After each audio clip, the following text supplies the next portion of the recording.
மக்களை பஜ்ஜி கேட்டார். சரி என்ன பண்ணுறதுன்னு பார்த்தா அப்பளத்தை பார்த்தேன். சரி உருளைக்கிழங்கு இருக்குது 2 போட்டு கொடுத்துர்லாம். வாழைக்காய் பஜ்ஜி சேராது. சரி உருளைக்கிழங்கு இருக்குது 2 போட்டு. கடையிலெல்லாம் சாப்பிட மாட்டார்.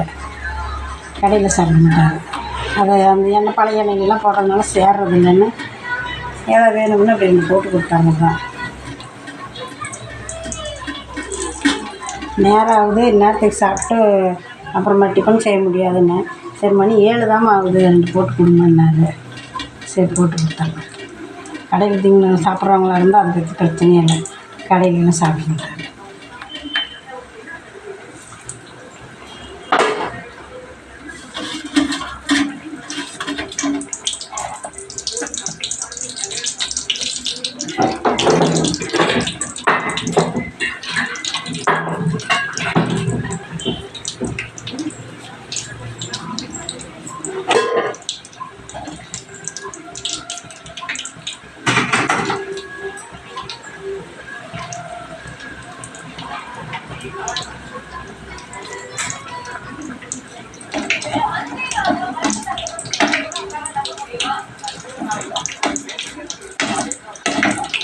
அது மாவு இல்லைன்னு நினச்சி இருந்தது அப்படின்னா மணி 6 மணிக்கே போட்டு கொடுத்துட்டுவேன்.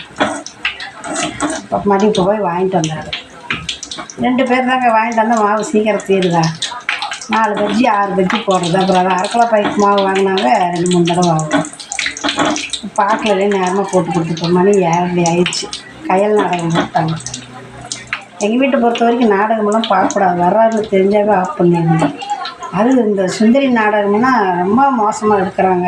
ஒரு கலெக்டரே ஒரு ரவுடி லேடி மிரட்டுறதா அப்படின்னு இந்த நாடகம் போட்டால் எங்கள் வீட்டில் தேவையில்லாமல் பிரச்சனை, சண்டை. ஐயோ வர்றதை பார்த்து நீ ஏதோ பாரு, தமாஸ் பாரு, மற்ற இது எதோ வேணால் பாரு, சீரியல் பார்க்காதமாங்கிறாரு.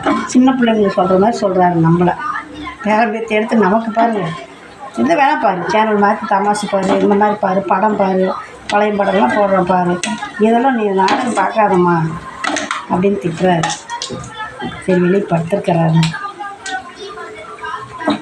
வேலை பிடிக்கலாம் சாப்பிட்டோம். பாய்.